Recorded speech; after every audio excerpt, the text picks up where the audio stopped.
Hello cuties, आज हम बात करने वाले हैं द मैंस वॉइस के एपिसोड 8 की and this is the last episode of this series. अगर आपको ये पसंद आए तो प्लीज़ मेरे चैनल को सब्सक्राइब करें। एपिसोड 8 शुरू होता है, वो लड़का जहाँ पे नैत्सुमे था वो पूरा पैकेट जिसमें पैसे थे वो सब पायलट साहब को दे देता है कि आपके साथ जो लड़की आई थी उसने मुझे पैसे दिए थे और कहा था कि नैत्सुमे को ये करना है वो करना है, बट मेरी आत्मा ने इसे करने की गवाही नहीं दी तो इसलिए ऐसा मैंने कुछ नहीं करा और ये पैसे आप ही रख लीजिए।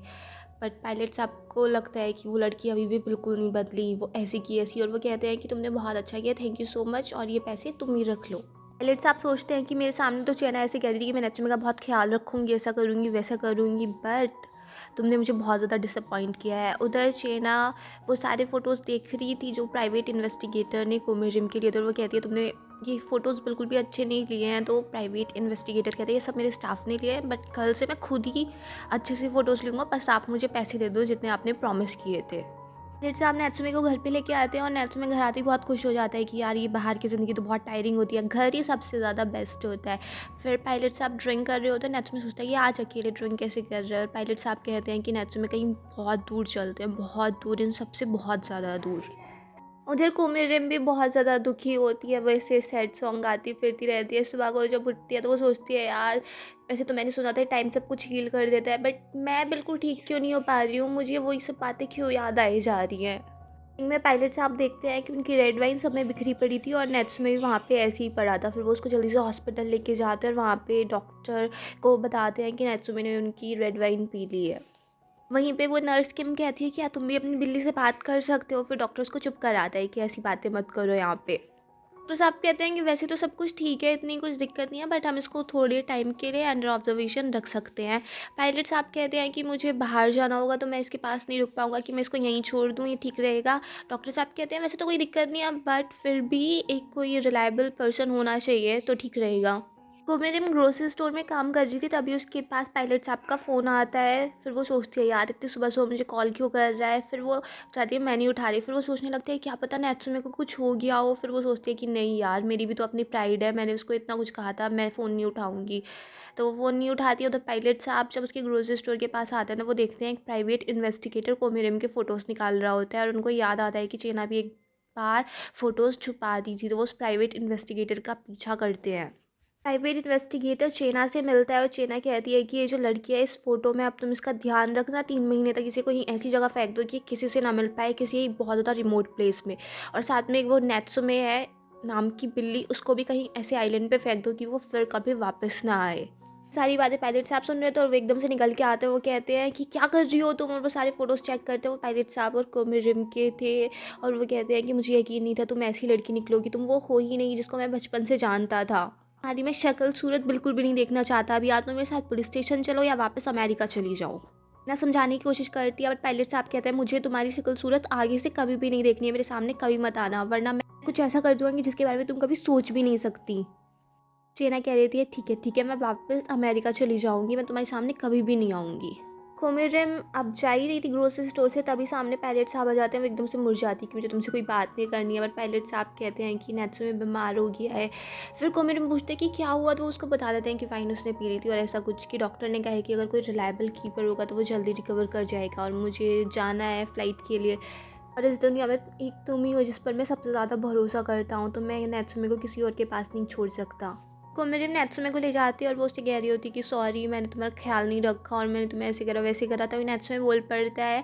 तो वो कहती है तो बस प्रिटेंड कर रहे तो सिक होने का।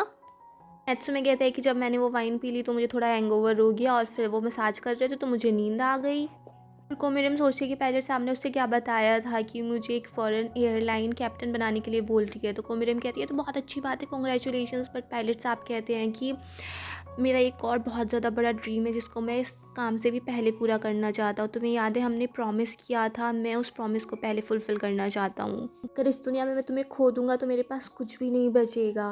नेक्स्ट सैटरडे मेरी फ़्लाइट है, जाने से पहले मैं तुम्हारा वहीं पे वेट करूँगा जहाँ पे हम पहली बार मिले थे। मैं तुम्हें ये एडिशनल स्ट्रेस नहीं देना चाहता था, बट प्लीज़ मैं वहीं पे तुम्हारा वेट करूँगा।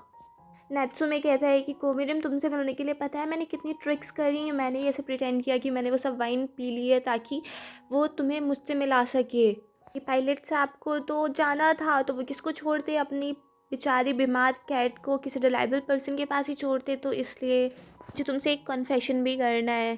तो कोमिरम कहती है बताओ क्या बात है। तो नैत्सुमे कहता है कि पहले मैं एक स्ट्रे कैट था, सो यून ने मुझे अपने पास रखा, उसने मुझे घर दिया और फिर 2 साल बाद उसकी डेथ हो गई और तब से पायलट साहब के साथ था। मुझे डर लगता था कि कहीं वो भी मुझे छोड़ ना दे, इसलिए मैं उनसे ही चिपका रहा। मुझे लगा था कि कहीं तुम उनको बहुत परेशान ना करो और तुम्हारी वजह से वो मुझे छोड़ ना दे, इसलिए मैंने तुम्हें रोकने की कोशिश की। मगर अब मुझे पायलट साहब की फ़ीलिंग्स भी पता है और मुझे तुम्हारी फ़ीलिंग्स भी पता है, तो इसलिए मैं तुम्हारे बीच में नहीं आना चाहता। कोमिरिम कहती है पायलट साहब की। तो नैत्सुमे कहते हैं कि हाँ वो तुमसे बहुत ज़्यादा प्यार करते हैं, बट कोमिरिम कहती है उसकी तो ऑलरेडी गर्लफ्रेंड है ना। तो नैत्सुमे कहता है कि अरे वो तो एक बहुत बुरी औरत है, उस वो तो अपनी सिर्फ यही सोचती है कि वो पायलट साहब की गर्लफ्रेंड है, बट ऐसा कुछ नहीं है। वो अपने फादर के फ्यूनरल का ढोंग करके यहाँ पे रुकी हुई थी और उस दिन वो जानबूझ के तुम्हारे सामने आई थी ऐसी टॉवल में। और जब पायलट साहब तुम्हें रोकने जा रहे थे ना, तभी चेना ने पायलट साहब को रोक लिया था, जाने नहीं दे रही थी वो। और उस दिन मैंने पायलट साहब की आंखों में वो लुक देखा। कोमिन पूछती है कौन सा लुक, बताओ मुझे। नैत्सुमे कहता है वो लुक कि वो अभी उस लड़की को बिल्कुल ख़त्म कर देते। और फिर कोमिन बहुत ज़्यादा खुश हो जाती है, नैत्सुमे भी खुश हो जाता है। फिर दिखाते हैं पायलट साहब जा रहे होते हैं और दूसरी तरफ दिखाते हैं कोमिरिम ग्रोसरी स्टोर में काम कर रही थी, तभी उसके पास एक मैसेज आ जाता है और वो वहीं पे चिल्लाने लगती है और बहुत ज़्यादा खुश हो जाती है। और दूसरी तरफ दिखाते हैं कि फ़्लाइट में चेना गुस्से में चीख रही होती है। कोमिरिम घर पे आती है और वो सब चारों के चारों बहुत ज़्यादा खुश हो जाते हैं। कोमिरिम की जॉब लग गई थी, वो इंटरव्यू उसने क्वालिफाई कर लिया था। वो दिन आ जाता है जब कोमिरिम को पायलट साहब से मिलना था। पायलट साहब वहीं पे उसका वेट कर रहे थे और कोमिरिम बहुत अच्छे से तैयार होती है। वो नैत्सुमे से कहती है ये वाली लिपस्टिक का कलर पसंद है ना पायलट साहब को। और फिर वो नैत्सुमे कहता है जब तक मैं यहाँ हूँ तुम्हें किसी बात की चिंता करने की कोई ज़रूरत नहीं है। फिर कोमिरिम बहुत ज़्यादा खुश होकर अपने साथ नैत्सुमे को लेके जा रही होती है। रास्ते में बारिश पड़ने लगती है और तभी कोमिरिम के ऊपर बिजली गिरती है और कोमिरिम वहीं पे गिर जाती है पूरी सड़क पे। और पायलट साहब वहीं वेट कर रहे थे, बारिश पड़ रही थी मगर वो लगे पड़े थे कोमिरिम का वेट करने में। कोमिरिम की जब आंखें खुलती हैं तो उसकी बहन उसके सामने होती है और कोमिरिम एकदम से उठ जाती है। वो सोचती है मैं यहाँ पे कैसे आ गई। फिर वो नैत्सुमे को उठा के एकदम से वहाँ से भाग जाती है पायलट साहब से मिलने के लिए। तब तक रात के 11 बज चुके थे और वो जा रही थी, तभी वो पूछती है यार मैं उसको कॉल कर दूँ, बट उसका फ़ोन भी बंद था। वो नैत्सुमे से पूछती है यार नैत्सुमे कोई और सॉल्यूशन है क्या, बट नैत्सुमे जो बोलता है अब कोमिरिम कुछ भी नहीं समझ पाती। फिर उसको रियलाइज़ होता है कहीं शायद उस लाइट की वजह से मैं अब पुरानी जैसी तो नहीं हो गई ना, मतलब मैं पहले जैसी हो चुकी हूँ। पायलट साहब बहुत देर से वेट ही कर रहे थे। फिर वो फ़ोन भी लगाते हैं बट फ़ोन बंद आ रहा था और फिर वो बेचारे बहुत ज़्यादा दुखी हो जाते हैं। फिर दिखाते हैं कोमिरिम भागते भागते वहीं पे पहुंचती है और तब तक वहाँ से पायलट साहब जा चुके थे। कोमिरिम सोचती है इससे थोड़े घंटे और ज़्यादा वेट नहीं करा गया, इसीलिए तो ये आज तक सिंगल है। फिर वो सोचती है भाई जहाँ भी तुम जाओ बस अच्छे से रहना, किसी अच्छी जगह पे चले जाना। और फिर वो अपना टाइम सोचती है, पायलट साहब के साथ अच्छे अच्छे सीन याद कर रही होती है। और फिर वो सोचती है भले से हमारा टाइम इतना अच्छा ना बीता हो, बट अब मैं होपफुल रहने की कोशिश करूँगी फ्यूचर में। मैडम कहती है चलो उसकी वजह से मैं एक बार प्लेन में तो बैठ गई थी। और फिर वो कहती है बहुत दूर से चिल्ला के farewell you to timing jerk. और फिर वो जाने लगती है वहाँ से। तभी पायलट साहब आके कहते हैं टू टाइमिंग जर्क। हाँ, वो कहते हैं कि तुमने बहुत बुरी हो, तुमने मुझे इतना लंबा वेट कराया। कोमिरिम कहती है कि मुझे भी बहुत जल्दी थी आने की, बट ऐसा हो गया और मैं भाग भाग के यहाँ तक आई हूँ, मुझे लगा था तुम अब तक चले गए होगे। फिर दोनों का किसिंग सीन स्टार्ट हो जाता है। फिर पायलट साहब अपना गिफ्ट देते हैं जो उन्होंने कोमिरिम के लिए तैयार किया था। उसमें लॉकेट था कोमिरिम के लिए और एक लॉकेट था नैत्सुमे के लिए। जब वो उसको पहना देते हैं तो वो कहते हैं एक मुझे अपने लिए भी बनवा लेना चाहिए था।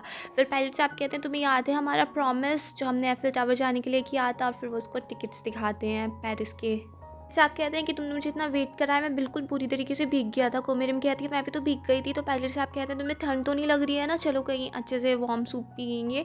और फिर वो दोनों जाने लगते हैं हंसते खेलते, और यहीं पे ये एपिसोड फिनिश हो जाता है। आपको ये सीरीज़ कैसी लगी कमेंट्स में ज़रूर बताइएगा। और अब मुझे कौन सी न्यू वेब सीरीज़ का एक्सप्लेनेशन करना चाहिए उसके लिए भी कुछ सजेशंस आप दें तो बहुत अच्छा रहेगा। और अगर आपको ये सब कुछ पसंद आया तो प्लीज़ मेरे चैनल को सब्सक्राइब करें, लाइक करें, शेयर करें, कमेंट्स करें। And bye bye till next video.